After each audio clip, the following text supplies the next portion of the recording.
Boa noite. Boa noite, irmãos. Eu sou batista, eu falo boa noite, mas a paz do Senhor, amém? Que alegria estar aqui com vocês. Eu me sinto sempre privilegiado quando eu posso e tenho a oportunidade de falar um pouquinho a respeito de Deus e da minha fé. E muito feliz de conhecer cada um de vocês. Meu nome é Eriques. Eu, como o pastor mencionou, tenho o privilégio de pastorear junto com a minha esposa os jovens lá em Batista da Lagoinha, lá em Osasco, São Paulo. E gostaria de conversar com vocês alguns minutos. Se você gosta de anotar, o tema do sermão dessa noite é a restauração da vocação. E se você deseja acompanhar comigo a leitura, eu queria que você abrisse a sua Bíblia no livro de João. Se você deseja acompanhar, Evangelho de João, no capítulo 21. E eu gostaria de expor com vocês alguns versos do versículo 1 até o versículo 19, que eu acredito que possam abençoar a sua vida. Evangelho de Jesus, segundo João, capítulo 21, e eu gostaria que você acompanhasse comigo a leitura a partir do verso 1. Depois disso, Jesus apareceu novamente aos seus discípulos. À margem do mar de Tiberíades foi assim. Estavam juntos Simão, Pedro, Tomé, chamado Dídimo, Natanael de Caná da Galileia, os filhos de Zebedeu e 2 outros discípulos. Vou pescar, disse-lhes Simão Pedro. E eles lhe disseram, nós vamos com você. E eles foram e entraram no barco, mas naquela noite não pegaram nada. Ao amanhecer, Jesus estava na praia, mas os discípulos não o reconheceram. Ele lhes perguntou, filhos, vocês têm algo para comer? Eles responderam que não. Ele disse, lancem a rede do lado direito do barco e vocês encontrarão. Eles lançaram e não conseguiam recolher a rede, tal era a quantidade de peixes. O discípulo a quem Jesus amava disse a Pedro, é o Senhor. Simão Pedro, ouvindo dizer isso, vestiu a capa, pois a havia tirado, e lançou-se ao mar. Os outros discípulos vieram no barco, arrastando a rede cheia de peixes, pois estavam a apenas cerca de 90 metros da praia. Quando desembarcaram, viram ali uma fogueira, peixe sobre as brasas e um pouco de pão. Disse-lhe Jesus, tragam um pouco dos peixes que vocês acabaram de pescar. Simão Pedro entrou no barco, arrastou a rede para a praia, ela estava cheia, tinha 153 grandes peixes, embora houvessem tantos peixes que a rede não se rompeu. Jesus lhes disse, venham, vamos comer. Nenhum dos discípulos tinha coragem de lhe perguntar, quem és tu? Sabiam que era o Senhor. Jesus aproximou-se, tomou o pão e deu a eles, fazendo o mesmo com o peixe. Esta foi a 3ª vez que Jesus apareceu aos seus discípulos, depois que ressuscitou dos mortos. Depois de comerem, Jesus perguntou a Simão Pedro, Simão, filho de João, você me ama mais do que estes?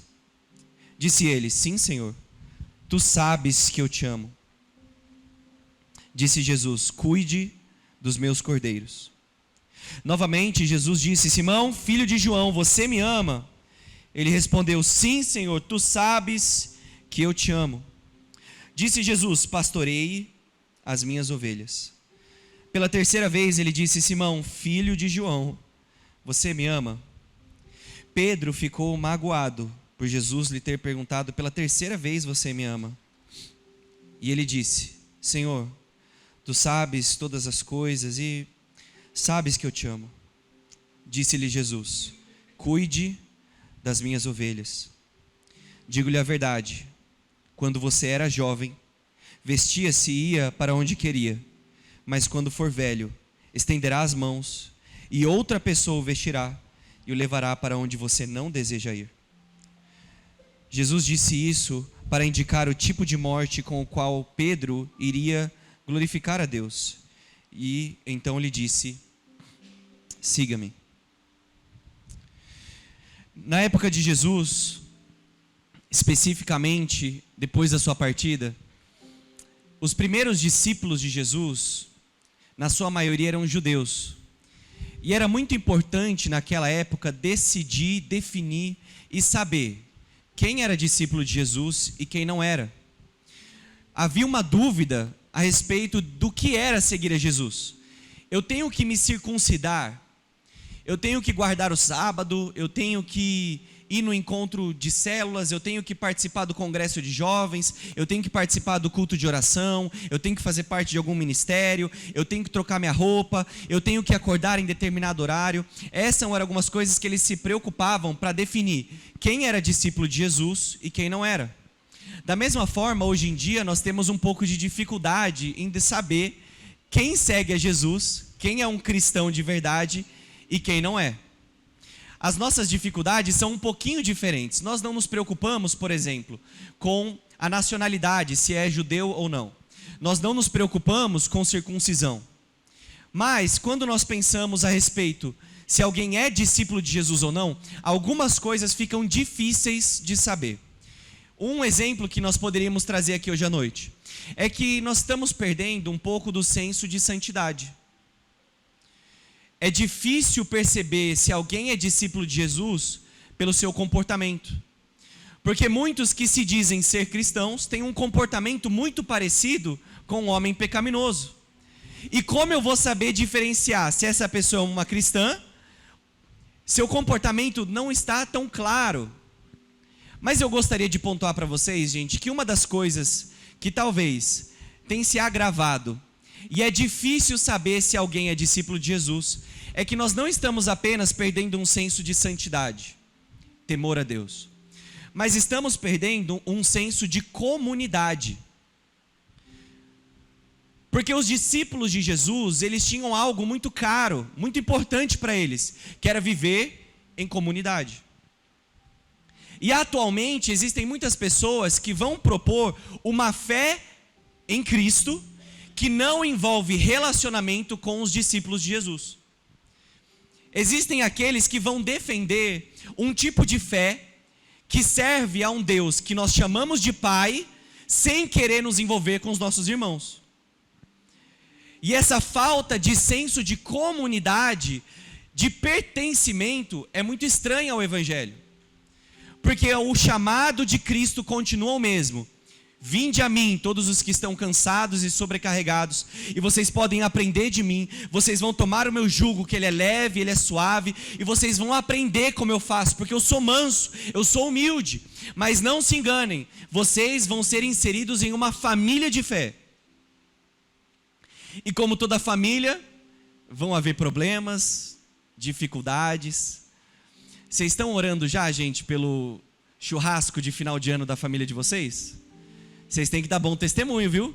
Eu não sei vocês, mas eu já me preparo, porque eu sei que a família de vocês é todo mundo tranquilo, não tem debate, não tem problema político, não tem nada. A família de vocês dá tudo certo.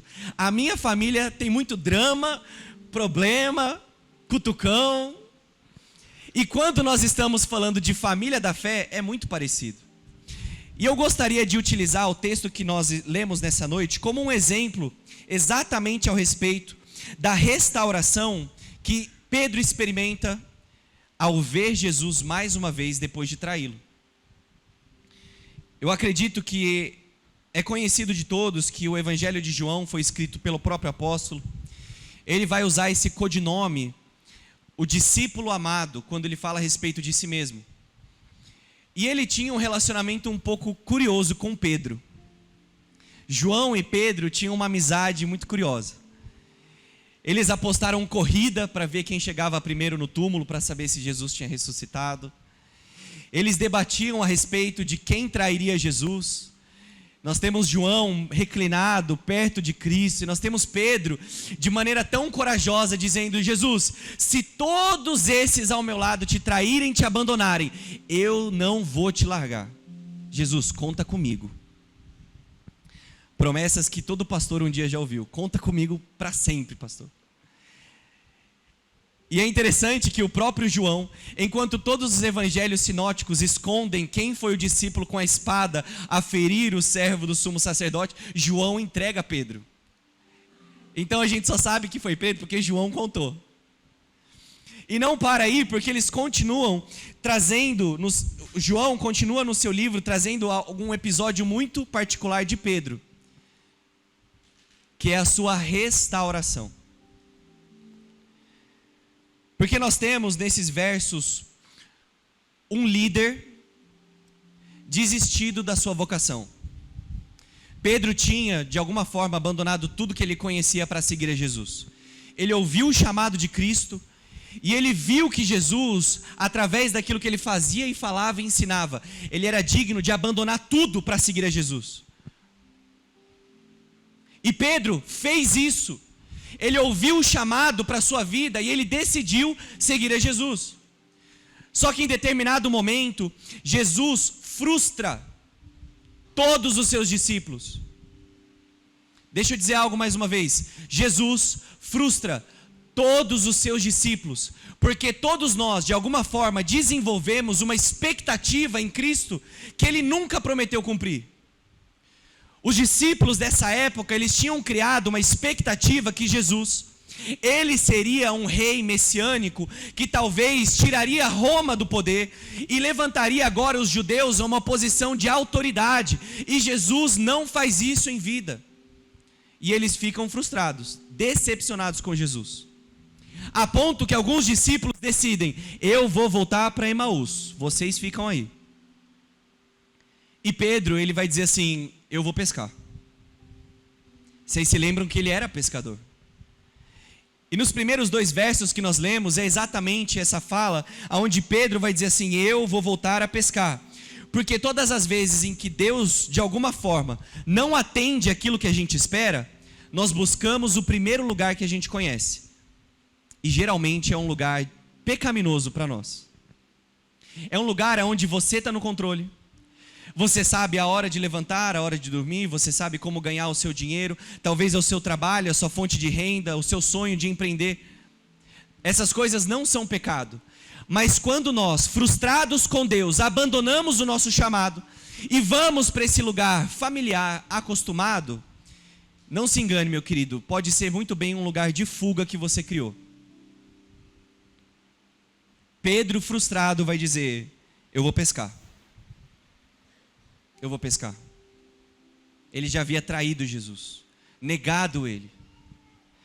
Mas o interessante é que quando nós continuamos o texto, nós percebemos que Jesus, assim como ele busca os discípulos a caminho de Emaús, ele também vai de encontro com os seus discípulos, especificamente Pedro.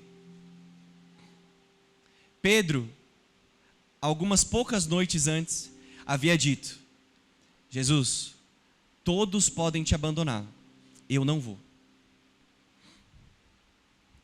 E Jesus olha para ele e fala assim: olha, Satanás pediu para mim que ele peneirasse a sua fé, mas eu orei por você, para que depois que você passe pelas provações, a sua fé não desfaleça. E quando você se converter, fortaleça os seus irmãos. Então, nós temos aqui 2 movimentos de restauração e eu vou ser muito breve com vocês. O primeiro deles, quando eles se encontram com Jesus, ele vai restaurar a identidade de Pedro. A identidade de Pedro.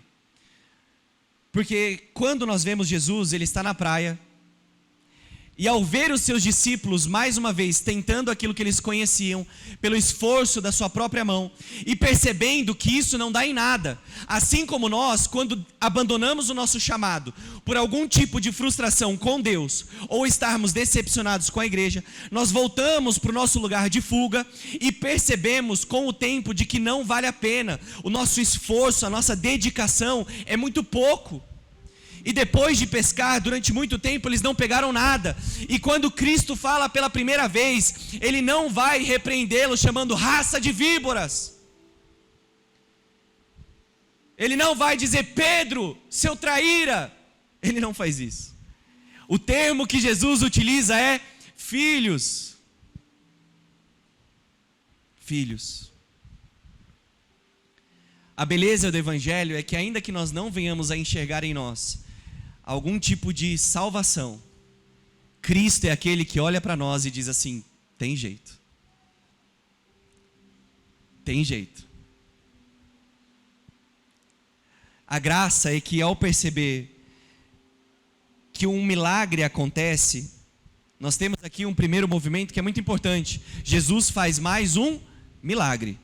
Ele fala, jogue mais uma vez ao lado direito, eles jogam a rede, e quando percebem que estão pegando peixes, automaticamente eles se lembram do que Jesus havia feito. E então, João, o discípulo amado de Jesus, fala bem baixinho na orelha de Pedro, é o Senhor. Talvez você esteja aqui hoje à noite, e a única forma de você reconhecer a Jesus, um dia foi por simplesmente ouvir a voz de Deus, e você sabia que era Ele. Mas quando nos afastamos, podemos deixar de saber que Deus está na nossa vida, agindo, acompanhando a nossa caminhada, mas a gente não percebe, não reconhece que é o nosso Senhor. E às vezes Ele precisa nos colocar em uma situação difícil, como uma falta ou uma ferida, para que através do seu milagre gracioso nós possamos perceber. É Jesus que continua cuidando da minha vida, é Jesus que não me abandonou apesar dos meus pecados, é Jesus que continua fazendo algo por mim. É o Senhor. Automaticamente Pedro, como nós já conhecemos, muito agitado, ele simplesmente coloca a sua roupa e ele se joga no mar. Abraçadas, ele começa a perseguir, e pense a expectativa de Pedro talvez. A água salgada, o sol forte, o coração disparado, imaginando, agora eu vou tomar uma bronca daquelas. Quem aqui algum dia já desobedeceu a sua mãe? Ou o seu pai? E você simplesmente estava esperando chegar em casa porque você sabia que você teria que passar pelo corredor e a repreensão viria. Você simplesmente espera o pior, você se prepara, ou não é? Ou só eu aprontei quando era criança, gente? Quando a minha mãe virava para mim, passa, eu sabia que vinha nas costas. Você se prepara. E talvez Pedro estava com esses pensamentos correndo na sua mente. Eu vou me encontrar com Jesus, eu o traí, eu falei que não abandonaria e fiz exatamente isso, e agora eu vou ser exposto, agora eu vou tomar uma bronca. Ele vai, não somente o trair, eu desisti de tudo. Mas quando Pedro chega às margens e os discípulos encostam o barco, Jesus tem uma mesa preparada para os discípulos. Ele tem uma brasa, ele tem peixes, ele tem pão.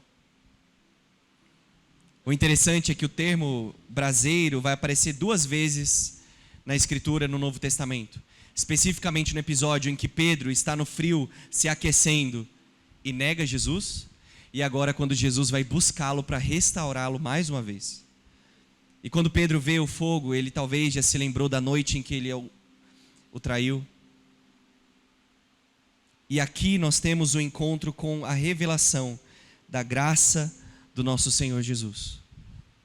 Que ainda que nós possamos abandonar o nosso chamado, trair o nosso Senhor, que foi tão bondoso conosco, a revelação de Jesus nos restaura a identidade de filhos amados, de um Deus que cuida de nós, um Deus que é capaz de perdoar pecados, um Deus que é tão maravilhoso, que Ele busca pecadores assim como você, assim como eu. Um Jesus que talvez a tradição, ou talvez os costumes possam ofuscar um pouco.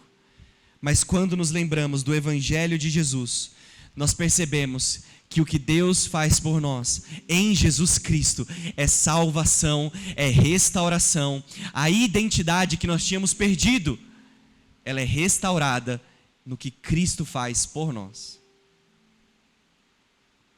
Será que você consegue lembrar dos momentos em que Jesus te encontrou?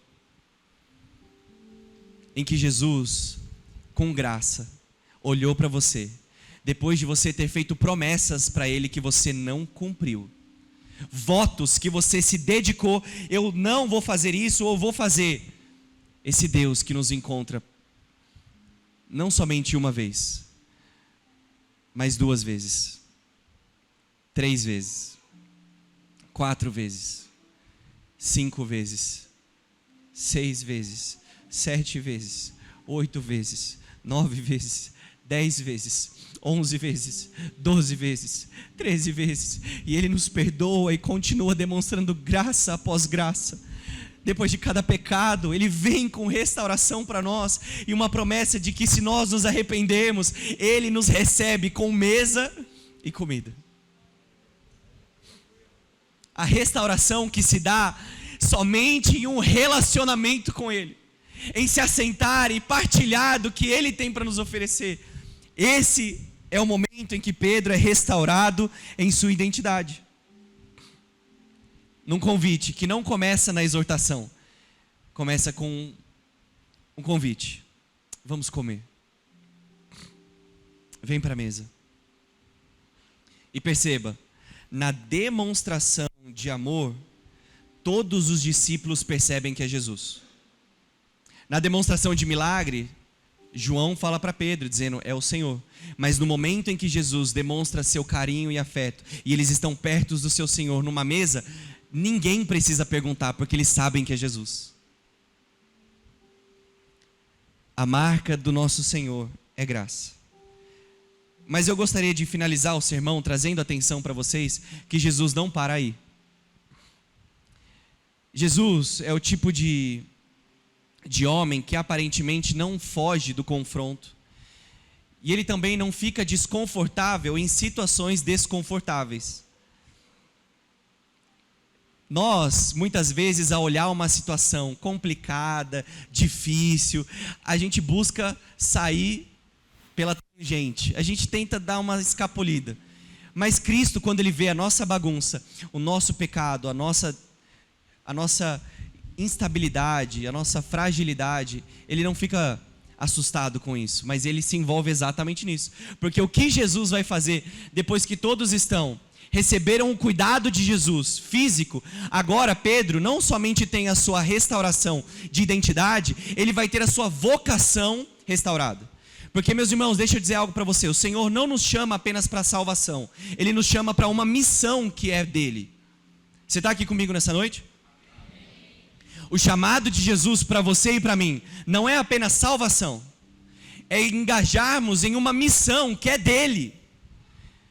O nosso Deus está nessa missão de ir atrás de cada perdido, de cada desesperançoso, para mostrar que no Evangelho e naquilo que Ele fez por nós, existe um começo novo para cada ser humano, para cada família destruída, para cada filho machucado, para cada mulher abandonada, para cada menino que está viciado em drogas, para cada um desses. Jesus está em uma missão de restaurar e resgatar o que se havia perdido, e agora Ele nos chama para essa vocação. E Pedro tinha esse chamado e ele tinha desistido. Porque se tinham pessoas que precisavam ouvir falar de Jesus, Pedro falou assim, eu quero cuidar do que é meu. Eu vou fazer o meu trabalho, vou ganhar os meus peixinhos, vou pagar as minhas contas, eu vou voltar a pescar. Mas Pedro e aqueles irmãos que estão, aquela multidão que vem atrás de Jesus, o problema é deles, eu vou cuidar do meu. Jesus não permite isso. E a restauração da vocação de Pedro, ela é desconfortável, porque você já conhece a história, e Jesus vai perguntar 3 vezes para Pedro: Pedro, você me ama mais do que estes?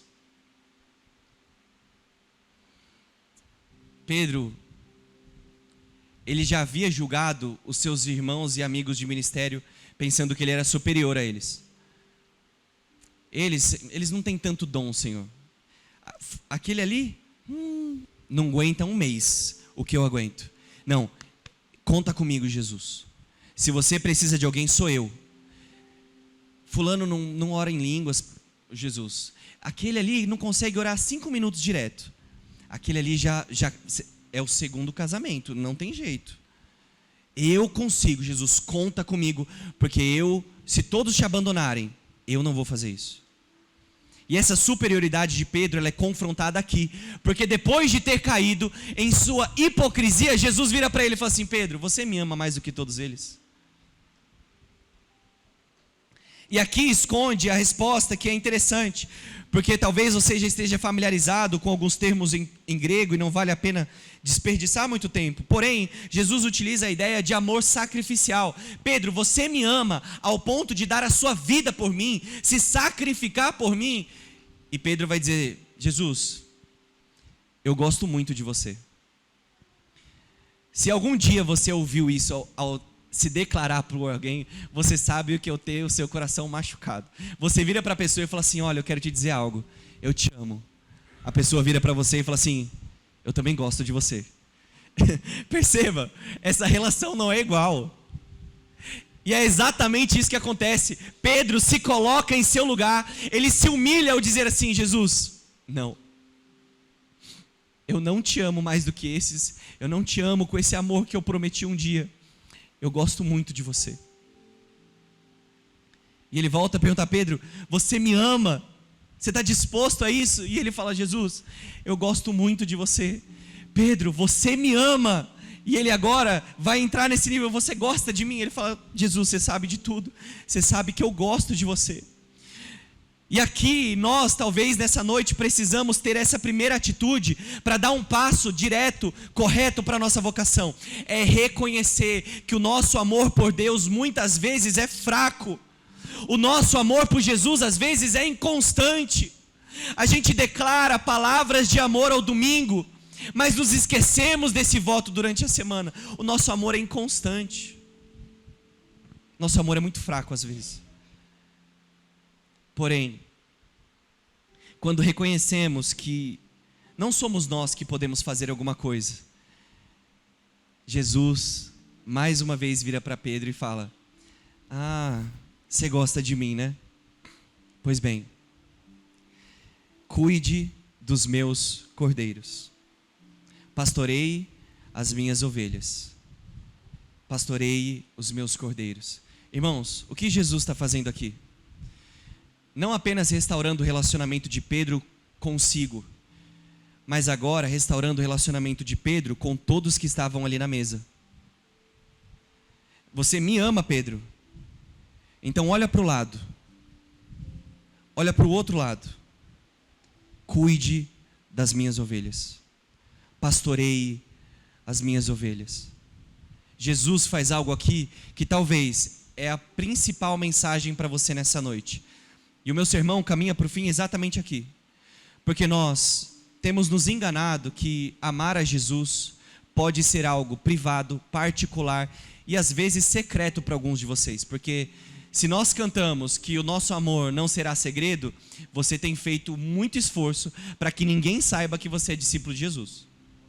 Você fala como eles falam, você assiste o que eles assistem, e você no momento de uma reunião de trabalho fala mal da sua esposa como eles falam da delas. Você não faz questão de mostrar: eu penso diferente, eu creio diferente. E nós tentamos viver esse relacionamento com Jesus, privado, particular e secreto. Não tem como. Jesus não permite isso. Ele diz: você me ama, então cuide das minhas ovelhas. Você quer viver por mim? Então se dedique a cuidar da minha família, dos meus irmãos. Se você me ama, você vai expressar isso, não somente a mim, com palavras, mas com atitudes, àqueles que estão ao seu redor. Se Pedro um dia virou para eles e disse: eu sou melhor do que todos eles, Jesus, se todos te abandonarem, eu fico contigo. Agora, Jesus fala assim: olha, você percebeu que você não é tudo isso, mas se você ainda tem algo por mim, agora sirva os seus irmãos. Sirva os seus irmãos. E aqui está o nosso chamado para viver comunidade, família de Deus. É perceber que quando eu, Erix, às vezes saio da minha casa e eu preciso atender uma ligação, ou chego mais cedo na igreja e eu estou pronto para descansar o meu dia, eu tenho um dia mais leve, então alguém me liga e fala assim: pastor, sabe essa menina do culto de jovens? Sei, a mãe dela faleceu essa noite, ela tinha 40 anos, perdeu a vida, e ela precisa de um pastor, você pode ir lá? E o meu dia que estava no coração, eu vou descansar. Eu tenho que sair e fazer uma das coisas mais difíceis da vida pastoral, que é fazer velórios, funerais. É quando eu estou na minha casa com a minha esposa, e depois de um longo dia de expediente, eu estou pronto a dormir. Então, cai a ligação. Pastor já sabe que depois das 10, ligação é preocupante. E ao atender a ligação, é um casal de jovens, num carro, chovendo, os dois chorando, você sabe que deu problema, e você pergunta o que aconteceu.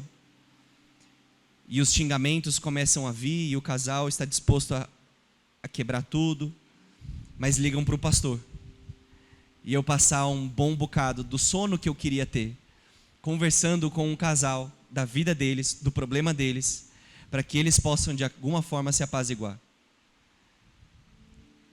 Não tem como, irmãos, amar a Jesus e ficar nervoso quando a gente precisa chegar mais cedo para limpar um banheiro, para arrumar uma cadeira, para servir os irmãos na porta. Não faz sentido. Declarar amor a Jesus se nós não cuidamos e pastoreamos daqueles que deu a vida, que Jesus morreu por eles. Sendo assim, irmãos, Pedro tem a sua vocação restaurada nesse íntimo relacionamento de amor a Deus e serviço ao próximo. E talvez você imaginou, pastor, muito lindo o sermão. Eu já me dediquei muito tempo à igreja. Eu já servi muito os meus irmãos. Mas eu me feri com eles. Os homens me machucaram. E talvez você nem queira dizer e falar a verdade, que você está frustrado e machucado, não é somente com a igreja, você está com Deus. Porque Ele não fez o que você esperava, ou porque Ele não agiu como você achou que Ele faria. E você foi tão longe. E você pensa, jamais Jesus pode me alcançar de novo. Depois dos pecados que eu cometi, depois das pessoas que eu feri, e depois de tudo que eu falei, jamais Ele apareceria para mim. Mas, meus irmãos, eu quero te dizer que o nosso Senhor Jesus, pela sua graça e bondade, Ele não apenas está disposto a nos perdoar nessa noite, mas também restaurar, e que você, mais uma vez, seja a resposta de oração para outras pessoas que têm orado pelos jovens dessa igreja. Você vai ser resposta de oração a uma mulher que está prestes a perder o seu casamento. Você vai ser resposta de oração para os outros, servindo e amando. E quem sabe um dia você vai ouvir da boca do próprio Cristo: filho, você foi fiel no pouco. Quando eu tive frio, você me cobriu. Quando eu tive fome, você me deu comida. Quando eu estava doente, você me visitou. Quando eu precisei de roupa, você cuidou de mim. Você me visitou na prisão. E você vai falar assim: Jesus, quando que eu vi você? Tu és o Cristo, tu não tens falta de nada, com autoridade. Quando que eu te vi passando necessidade? Ele vai dizer: quando você fez uma coisa por esses pequeninos, a mim você me fez. A mim você me fez. E eu creio que nessa noite o Senhor está restaurando a sua vocação. Restaurando mais uma vez um chamado a se relacionar com esse Jesus que perdoa e servir a esses irmãos que são os nossos amigos de caminhada. Se nós amamos a Cristo, nós precisamos servir. Porque agora o chamado vem para nós mais uma vez: siga-me. O chamado vem de novo: siga-me. E se eu puder puxar a sardinha para o lado de Jesus, eu quero dizer que a vida passa muito rápido. E quando nós chegarmos nos últimos momentos da nossa vida, nós não falaremos: eu só queria mandar só mais uma planilha de Excel para o meu chefe. Quando nós estamos ali lutando talvez pela nossa vida, e eu espero que vocês tenham isso, uma vida muito longa. Quando os cabelos forem se indo e ficando mais brancos, vocês estiverem prestes a encontrar a Cristo, nós não diremos: ai, como eu queria fazer só mais uma hora extra. Eu queria só responder mais um e-mail. Pastor, se eu pudesse chegar e só mais um e-mail. Diz uma canção que quando nós nos encontrarmos com Cristo, nós vamos desejar que nós tivéssemos amado mais, perdoado mais e servido mais. Eu tenho certeza que quando eu olhar para o meu Jesus no meu último dia, e aquele primeiro dia do reino de Cristo, eu vou olhar para trás e eu vou dizer: eu queria ter servido um pouquinho mais, eu queria ter pregado um pouquinho mais, eu queria ter servido um pouquinho mais, eu deveria ter investido um pouco mais. Porque não existe nada melhor do que servir o corpo e amar a Jesus. Da jovem que eu tive a tristeza de fazer o velório da sua mãe, semana que vem eu tenho o privilégio de fazer o casamento dela. Desse casal que eu tive que abrir mão de uma noite de sono para servir essa família, agora juntos já estão com o casamento de data marcada. Não existe nada mais feliz do que saber que o meu serviço de alguma forma cuidou de um irmão meu em Cristo Jesus. E eu finalizo de maneira tão simples, mas eu gostaria de trazer apenas algumas palavras para o Pedro. Se eu tivesse a licença, eu vou terminar meu sermão aqui. Porque nós estamos numa noite tão importante a respeito de uma consagração pastoral. E como você é meu amigo e meu irmão, eu gostaria de trazer isso diretamente a você. Porque no versículo 20, depois do chamado para pastorear e servir os irmãos por amor a Jesus, que eu sei que você tem, Pedro voltou-se e viu o discípulo a quem Jesus amava, ele o seguia. E quando Pedro viu, ele perguntou: Senhor, e quanto a ele? E respondeu Jesus: se quiser que ele permaneça vivo até que eu volte, o que lhe importa quanto a você? Siga-me. Eu acredito que existe essa maturidade nesse chamado de Pedro, que quando você era jovem, você se vestia e você ia para onde você queria. Mas agora você está amadurecendo, e outro vai te vestir e te levar para um lugar que nem sempre você vai gostar, nem sempre você vai querer. Mas é assim que você vai glorificar a Jesus. Assim como um Senhor um dia virou para Paulo dizendo: importa que ele saiba o quanto que ele tem que sofrer pelo meu nome. Assim você também será vestido e ir para lugares que você não deseja. E que você não caia no pecado que nós pastores cometemos com muita frequência. Nós nos esquecemos que Jesus que nos chamou. E nós começamos a olhar para o lado e ver outros no ministério e falar: e quanto a ele, e aquele ministério, e aquela unção. E nós nos comparamos assim. Que você nunca se esqueça que Jesus vira para você: que te importa se eu quiser servir de alguma forma com outros? Quanto a você, siga-me. E que você faça isso todos os dias da sua vida. Eu gostaria de rapidamente orar por todos vocês. Amém? Se você puder fechar os seus olhos. Senhor Jesus, essa é a tua palavra e nós cremos que ela é verdade. Senhor, eu me dediquei a expor ela de uma maneira tão simples e fiel. A minha oração, Jesus, é que o teu Espírito faça aquilo que nenhum discurso pode. É revelar aos meus irmãos a sua graça e a sua bondade, que perdoa pecados confessos. E cada pecador que abandona a sua vida de pescaria e volta para te seguir, encontra um Jesus de braços abertos, amando e nos chamando de filhos mais uma vez. Eu oro para que o teu Santo Espírito, Pai, nessa noite, venha restaurar.